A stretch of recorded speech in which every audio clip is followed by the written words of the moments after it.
Hi everyone, स्वागत है आप सभी का एक और नई क्लास में। जितने भी स्टूडेंट डिग्री पार्ट थर्ड का एग्जामिनेशंस देने वाले हैं और जिस जिस स्टूडेंट का हिस्ट्री ऑनर्स है, तो मेरे भाई आज की क्लास को बड़ी ध्यान से देखना, क्योंकि आज की इस क्लास में हिस्ट्री ऑनर्स पेपर नंबर 5 के लिए मैं आपको एक most important long type questions बताने वाला हूं। क्वेश्चंस क्या है जरा ध्यान से समझना। क्वेश्चंस कहता है मुगल साम्राज्य के पतन के कारणों का समीक्षात्मक परीक्षण करें। ठीक है, क्वेश्चंस 2019 में 2021 में पूछा गया है, इसलिए आप बड़ी बारीकी से इस क्वेश्चंस को समझने का कोशिश करना। मैं आपको एक सरल भाषा में, आसान भाषा में समझाने की कोशिश करूंगा, ताकि आप एग्जाम में आपको ना भी याद रहे ना, तो थोड़ी कहानी अगर आपको समझ में रहेगा तो आप बड़ी आराम से एग्जाम में लिख सकते हो। इसलिए पूरी वीडियो को ध्यान से देखना, बिल्कुल भी स्किप मत करना। बहुत आसान भाषा में समझाऊंगा। और एक छोटा सा काम करना यार, अभी तक आप चैनल को सब्सक्राइब नहीं किए हो तो सब्सक्राइब जरूर कर लेना, ठीक है। और क्लासेस को लाइक करके अपने सभी फ्रेंड्स को भी शेयर कर देना, ताकि सभी को हेल्प मिल सके। और यदि आपको इसकी पीडीएफ चाहिए तो पीडीएफ आपको हमारे टेलीग्राम ग्रुप पर मिल जाएगा, या फिर आपको हमारे व्हाट्सएप ग्रुप पर मिल जाएगा। डिस्क्रिप्शन में लिंक है, जरूर टेलीग्राम और व्हाट्सएप ग्रुप ज्वाइन कर लीजिएगा। चलिए हम लोग समझते हैं क्वेश्चंस को।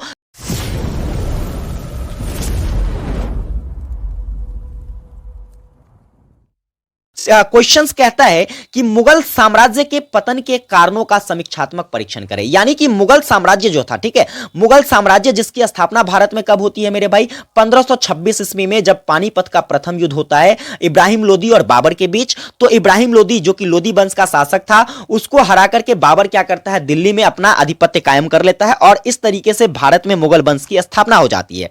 लेकिन आखिर ये मुगल वंश जो क्या कहते हैं, इतना शक्तिशाली शासक इसमें हुआ करते थे, जैसे बाबर, हुमायूं, जो कि बहुत ज्यादा शक्तिशाली शासक थे भाई, इसके बाद भी आखिर इस साम्राज्य का पतन कैसे हो जाता है, कैसे यह साम्राज्य खत्म हो जाती है, मैं आज के इस क्लास में इन टॉपिक पर डिस्कस करेंगे। ठीक है, तो सिंपल सी बात है भाई, एक चीजें तो ये प्रकृति का नियम है कि अगर कोई चीज तूफान भरी पारी के साथ स्टार्ट होती है तो उसका अंत भी बड़ी फुसफुसाहट के साथ होता है। कहने का मतलब कि यदि मेरे भाई क्या है, किसी का अगर उत्थान होना तय है तो एक ना एक दिन उसका पतन होना भी क्या, यह प्रकृति का नियम कहता है। यह मैं नहीं कहता, यह प्रकृति का नियम है। यानी कि कहने का मतलब जो ऊपर उठता है वह एक दिन जरूर नीचे गिरता है। ठीक उसी प्रकार से मुगल साम्राज्य के साथ भी होता है।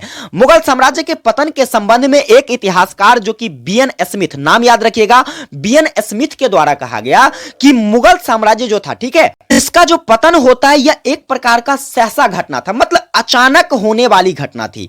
ऐसा प्रतीत होता है जब उसको हम उस पर प्रथम दृष्टि डालते हैं तो, ठीक है, बहुत ही आश्चर्यजनक प्रतीत होता है कि आखिर ये साम्राज्य कैसे गिर गया। हम इनके कारणों पर डिस्कस करेंगे। चलिए आगे देखते हैं। मुगल साम्राज्य जो है, ठीक है, भारत में मुगल साम्राज्य की स्थापना काल से लेकर जब बाबर के द्वारा भारत में मुगल साम्राज्य को स्थापित किया जाता है, तब से लेकर जब मुगल वंश के एक शासक जहांगीर होते हैं, उस समय तक तो इस वंश की स्थिति भारत में बहुत अच्छी थी। मतलब ऐसा प्रतीत नहीं हो रहा था कि यह साम्राज्य जो है समाप्त भी हो सकती है। लेकिन जैसे ही जहांगीर का शासनकाल खत्म होता है, उसके बाद जो है मेरे भाई औरंगजेब बनता है शासक। कौन बनता है? औरंगजेब बनता है शासक। और औरंगजेब के शासन काल से ही क्या होता है, तो ऐसा प्रतीत होना शुरू हो जाता है कि नहीं, अब क्या है, तो इस साम्राज्य का पतन होना निश्चित तय है। चलिए हम देखते हैं कि आखिर कौन कौन से ऐसे कारक हुए जिसको लेकर ऐसा होना शुरू हो गया कि भाई अब मुगल शासक जो है, मुगल वंश जो है, यह खत्म हो जाएगा।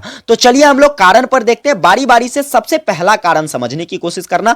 सबसे पहला कारण है मुगल सम्राट का व्यक्तित्व एवं चरित्र। देखिए बहुत ही मार्मिक पॉइंट है और इसको समझने का कोशिश करना। यह मुगल सम्राट की बात नहीं करता, मैं किसी व्यक्ति विशेष की अगर बात कर लूं तो यदि व्यक्ति का व्यक्तित्व अगर खराब हो, लोगों के बीच तालमेल बेहतर ना हो, लोगों से बातचीत करने का, लोगों से आपसी संबंध के तौर तरीके अगर उसका सही नहीं हो, तो क्या होता है, निश्चित है कि उसकी जो छवि है, उसका जो क्या कहते हैं पहचान है, वो खत्म होना शुरू हो जाता है। उसी प्रकार से यदि अगर उस व्यक्ति का चरित्र भी खराब हो, यानी कि वह व्यक्ति चरित्रहीन हो, तब क्या होगा, जैसे ही चरित्रहीन होगा मतलब उसकी जो है, उसकी इमेजिनेशन खराब होती जाएगी और उसका जो है अस्तित्व एक तरीके से एक दिन ऐसा आएगा जो समाप्त हो जाएगा। ठीक उसी प्रकार से मुगल साम्राज्य के साथ भी होता है। प्रारंभ के कुछ सम्राटों को छोड़कर अधिकांश मुगल सम्राट एक ऐसे मुगल सम्राट थे जो कि विशाल प्रिय, क्या कहते हैं, इंद्रलोपुप और निकम्मे थे। कहने का मतलब एक ऐसे शासक थे जो कि साम्राज्य को खत्म करने के लिए बहुत ज्यादा जिम्मेदार थे। अतः कहने का मतलब साम्राज्य के संगठन और व्यवस्था की तरफ ध्यान नहीं दे सके। ये जो बाकी के जो क्या कहते हैं, जहांगीर के बाद जो भी शासक आए वह साम्राज्य के संगठन और व्यवस्था को सही तरीके से ध्यान में नहीं रख पाए, जिसके कारण क्या हो गया, तो मुगल साम्राज्य का पतन होता चला गया। क्या होता चला गया? पतन होता चला गया। अब जैसे देखिए, सपोज दैट हमें किसी चीज को, जैसे मान लीजिए कि मैं ये क्लासेस चलाता हूं, तो मैं जब ये क्लासेस चलाता हूं तो इस क्लासेस को हमें कंटिन्यू रखने के लिए क्या क्या आवश्यक हो सकते हैं? व्यक्तित्व, मैं छात्रों के साथ कैसा संबंध बना के रहता हूं, मैं लोगों के साथ, छात्रों के अभिभावक के साथ कैसा विचार प्रकट करता हूं, इस पर डिपेंड करता है। हमारा चरित्र कैसा है, इस पर डिपेंड करता है कि मैं लंबे समय तक कैसे इस चीज को बनाए रख सकता हूं। यह सबसे बड़ा, देखिए आजकल किसी के उत्थान का या पतन का सबसे बड़ा कारण है उसकी चरित्रहीनता या फिर चरित्रों में विकास। कहने का मतलब जो व्यक्ति बेहतरीन चरित्र वाले होंगे उसका तो उत्थान होना निश्चित है, लेकिन जिसका चरित्र ही खराब होगा उसका पतन होना भी क्या है, तो तय है।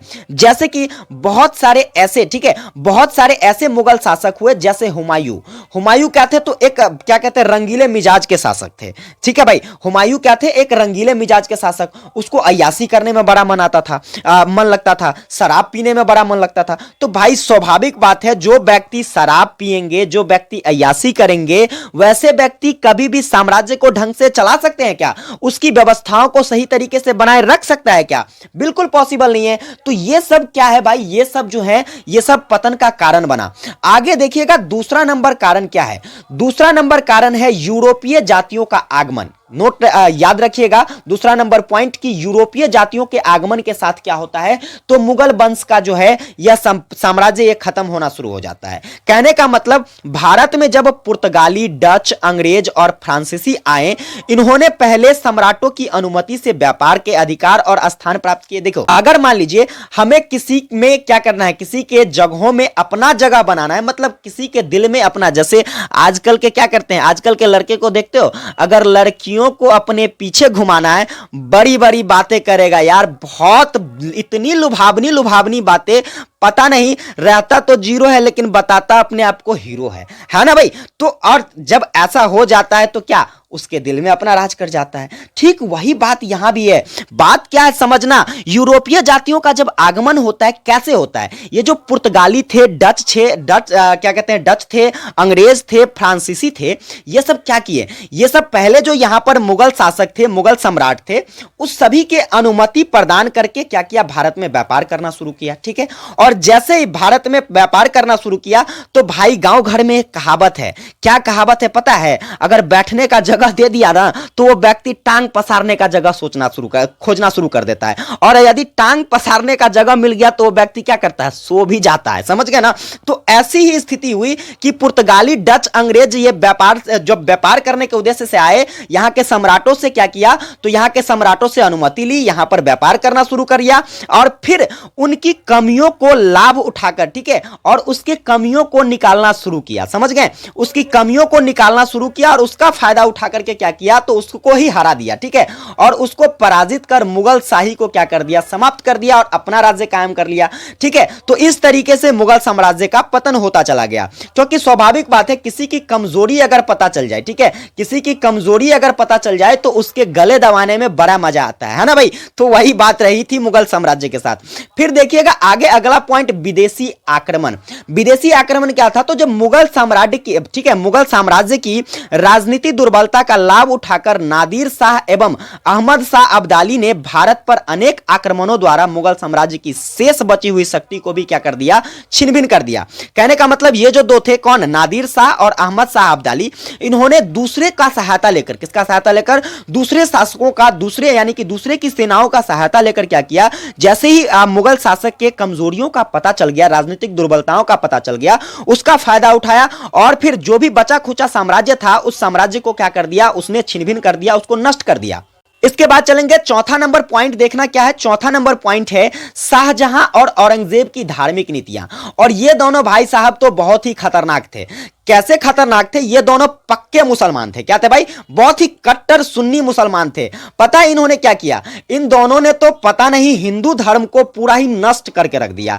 जितने भी मंदिर मस्जिद को इसने नष्ट करवाया। बहुत सारे जितने भी क्या कहते हैं धार्मिक स्थल थे हिंदू के, जैसे बड़े बड़े मंदिर की अगर बात कर लिया जाए, बड़े बड़े विश्वविद्यालय की बात कर लिया जाए, उन सभी को इसने क्या किया? नष्ट करवा दिया। समझ गए? ये दोनों ही सम्राट धर्म के लिए अंधे और कट्टर सुन्नी मुसलमान थे। इसके द्वारा क्या किया गया? तो हिंदू धर्म की संस्कृति, महापुरुषों, देवी देवताओं, ग्रंथों आदि का अपमान किया गया। पता है ये औरंगजेब जो ऐसे शासक थे, ये क्या करते थे? ये हिंदू धर्म की बहु बेटियों के साथ बहुत ही दुर्व्यवहार करते थे। ऐसे दुर्व्यवहार जो कि अशोचनीय है। देवी देवताओं के मंदिरों को क्या करते थे? क्षतिग्रस्त करवा देते थे।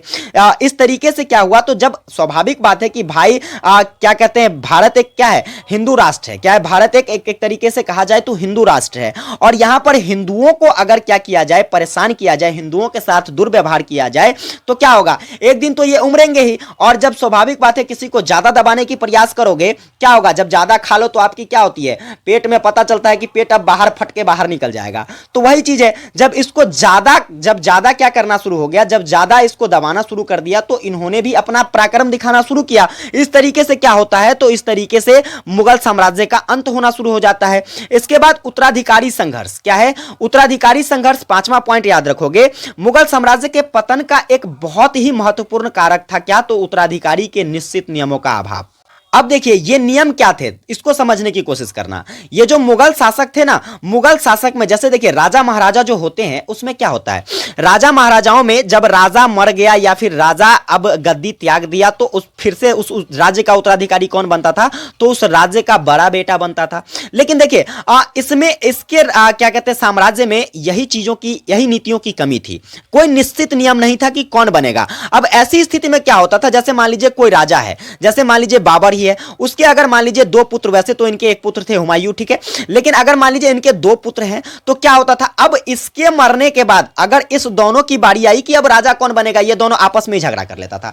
अब स्वाभाविक बात है, घर की बेदी लंका डाहे, जब आपस में क्या होगा भाई? जब आपस में हम लोग झगड़ना शुरू करेंगे तो कोई तीसरा आकर के फायदा तो उठाना शुरू करेगा ही। तो वही चीज है, परिणाम स्वरूप क्या होता है कि सम्राट की मृत्यु के पश्चात उसके पुत्रों के उत्तराधिकारी के लिए क्या होता था? गृह युद्ध प्रारंभ हो जाता था, जो कि मुगल साम्राज्य के लिए अत्यधिक घातक भी सिद्ध हुआ। और इसी चीजों का फायदा उठाकर दूसरे ने क्या किया? तो मुगल साम्राज्य पर अपना आधिपत्य कायम कर लिया, मुगल को हरा करके अपना सत्ता कायम कर लिया। इस तरीके से क्या होता है? तो मुगल साम्राज्य का अंत हो जाता है। निष्कर्ष में क्या लिखना है? अतः उक्त कारणों के फल स्वरूप जो है मुगल साम्राज्य का पतन अवश्य भावी हो गया था। और ऐसी स्थितियों जब ऐसी स्थिति बनेगी तो क्या होगा भाई? आपका तो साम्राज्य खत्म होना तय है। तो वही हुआ, उनके पतन के लिए आर्थिक, राजनीतिक, सामाजिक और संगठनात्मक अभाव प्रमुख रहा है, जो कि मुगल साम्राज्य क्या हो गया? अब इन सभी कारणों से पतन हो गया मुगल साम्राज्य का। तो उम्मीद करता हूं, देखिए अब यहां पर क्या है, तो आप हमसे जुड़ सकते हैं। आप हमसे जुड़ने के लिए क्या करोगे भाई? यूट्यूब पे हो, अगर हमें यूट्यूब पे देख रहे हो तो सब्सक्राइब कर लेना फिक्स टारगेट 2.0 परिवार को, ठीक है? आप भी इसका हिस्सा बन जाइए। और इसके बाद टेलीग्राम पर अगर हमें आप देख रहे हैं तो टेलीग्राम पर मेरे भाई आपको सर्च करना है टॉपर गुरुजी। आप वहां से टेलीग्राम ग्रुप ज्वाइन कर सकते हो, पीडीएफ आपको वहीं पर मिलने वाली है। आप चाहे तो इंस्टाग्राम पर हमें फॉलो कर सकते हो। इंस्टाग्राम पर आप हमें फॉलो करोगे राकेश सर 07 लिखकर, ठीक है? वहां पर जरूर फॉलो कीजिए। बाकी कोई भी क्वेरी हो तो आप हमसे चैट कर सकते हैं। व्हाट्सएप ग्रुप का लिंक भी डिस्क्रिप्शन में दिया है, आप व्हाट्सएप ग्रुप भी जरूर ज्वाइन कर लीजिए।